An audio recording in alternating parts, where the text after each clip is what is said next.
I'm joined now by Alan Brochstein, publisher of 420invest.com. Alan, welcome back.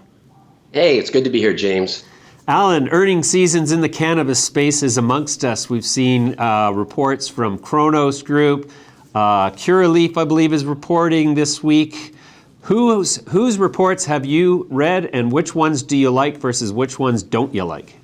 Oh, wow. They've all been pretty bad so far. They're scary. The scheduled ones and the unscheduled ones, like organograms. So, no, I think if you're looking for good reports, you'll probably find that in the U.S. actually. But so we'll see. I'm looking forward to GTI's next week, for instance. I think that'll be a good report. But it's been tough. The Canadian market is really hitting a wall right now ahead of Cannabis 2.0. And then as well, the hemp market in the United States has stagnated or declined, depending on who you are. Sure. My understanding is that there's a real surplus of hemp already, and a lot of it won't be sold, which kind of is going to. Do you think that's going to put a real damper on the price of extracted CBD going forward, and the associated products by extension? No, I really don't. I think a lot of farmers grew hemp and they didn't really have a place to sell it. This is a big problem. As a matter of fact, Kushco announced an initiative this week where they're helping to broker those deals. But the trouble's even bigger than that. The real issue is the FDA hasn't weighed in yet. They were supposed to weigh in a while ago, and now some people are saying they won't weigh in until the end of 2020, but hopefully a little bit sooner. And as long as the FDA isn't weighing in on the regulatory status of ingestible CBD, I think it's going to create some real issues with the larger retailers that are entering the space, the CVS's and Walgreens of the world. So something to look forward to, I think, that regulatory clarity. But until then, so the hemp farmers, they have nowhere to sell their stuff, unfortunately. There's a lot of operators out there that have entered the space that are being hyper competitive as they try to get their name out there. And but this is in the natural food product,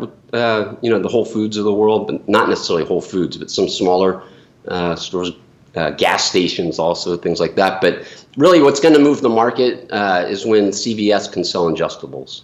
Mm-hmm. Okay. I saw, interestingly, some companies are benefiting from their lower share price. Cronos Group reported a net income of $787 million on revenue of $12.2 million, I believe it was, and that's just a function of revaluing the warrant held by Altria. But I thought that was interesting because at first blush it looks like a real positive, and right. In some respects, to existing shareholders who are not Altria, it is.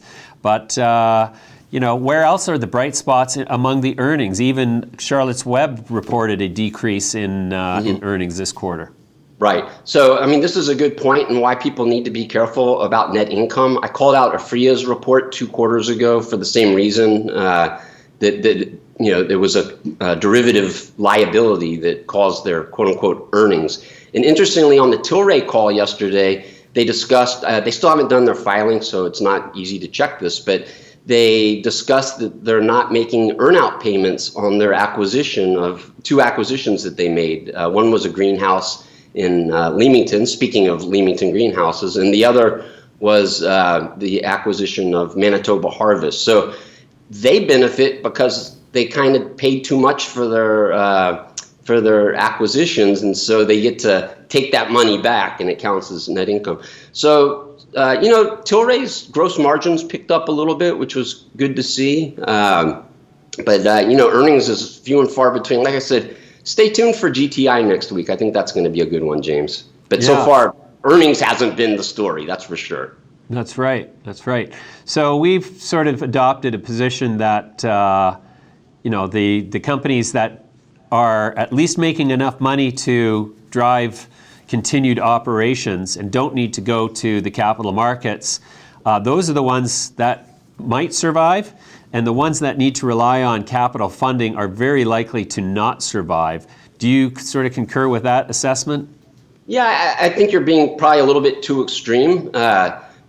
the company surviving versus the stock price imploding, these are two different things. So yes, I do agree that there's some haves and have-nots out there, and investors are starting to figure that out. It's funny because we've seen two companies go into receivership, Ascent and then Dianamed Brands. So there is that possibility that some companies won't be able to raise capital at any price and will end up in receivership or bankruptcy. But for the most part, I think it's probably going to play out a little bit differently than that. And you're going to see some companies that have strong balance sheets and good cash flow actually take market share, be able to do better deals than their rivals. So they're going to succeed over time. They'll weather the storm and they'll succeed. But then you'll see some other companies, that just do some really crappy financing. Let me give you a great example. Cannabis. Oh my God, I'm sure you watched that, but they did the rights offering at a 70 or 75% discount to their price, drove the stock all the way down to that price, and you'll probably see more of that. Desperate companies taking desperate measures to keep the lights on. Well, desperate times call for desperate measures, as they say in Hollywood. But I don't think that those are necessarily the right moves, although I guess in some instances where you have obligations, you don't really have a choice. You have to take what money you can get. But then we're seeing this real bifurcation, like the companies like Green Thumb Industries, TrueLeaf, CureLeaf, companies with strong growing sales channels where their performance is not yet what we would like to see, but they certainly aren't reliant on future capital funding to keep growing. So those are the companies that I really like. Going back to Tilray for a moment, Tilray had that $450 million debenture with the investor. Do you see that as representing any kind of a threat or risk to other investors in Tilray at this point? So, it's funny. A lot of the call yesterday was about when they're going to get to break even and the type of, do they have enough cash? Will they need more capital? And the company said they have about $300 million in unencumbered assets that they can get some debt out of, but they already have this debt. So they may be able to do that, but I would think that equity shareholders will not like that. They already have a lot of debt, net debt. And so until their cash flow is positive, they should be really careful. I'd love to see Tilray just bite the bullet, issue some equity. The story there is playing out very nicely, actually, and the valuation, while it's not a giveaway, is making sense. It's pulled back almost to its IPO price from a year and change ago, July, almost a year and a half ago. So, but there is a problem, and the analysts were dancing around with the CFO and the CEO about their assumptions that go into this break even, and whether or not you want to think they'll do it or not, I think everybody would agree that they don't have a big margin of safety. So just go bite the bullet, Tilray, issue some stock, and move forward. Yeah. Okay. So then, with the Cannabis 2.0 coming in Canada, do you think that the advent of 2.0 is going to sort of staunch the bleeding that we're seeing in the Canadian equities, or do you think that much like the actual recreational legalization in Canada, it constitutes a catalyst for more selling?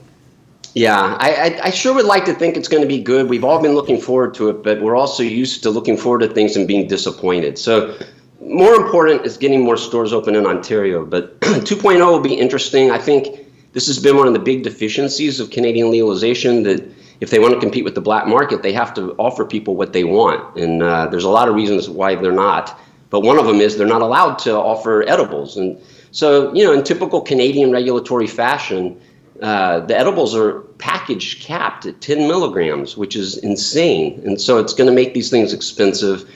I hope that changes rather quickly. In the United States, those package caps range from 50 to 100 milligrams, for example. And so hopefully when they see that the world's not coming to an end, they'll relax that regulatory constraint.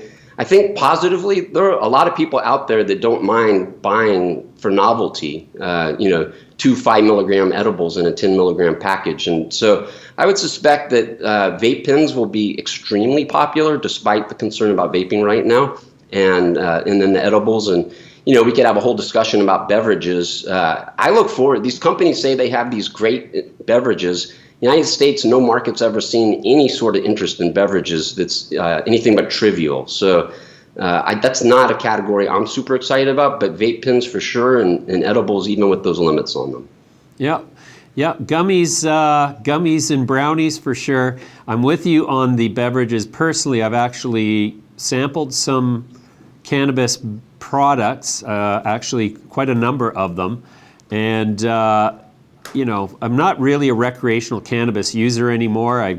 I have very precious little cerebral throughput as it is. That seems to be deteriorating with age, and I certainly don't want to encumber that with weed.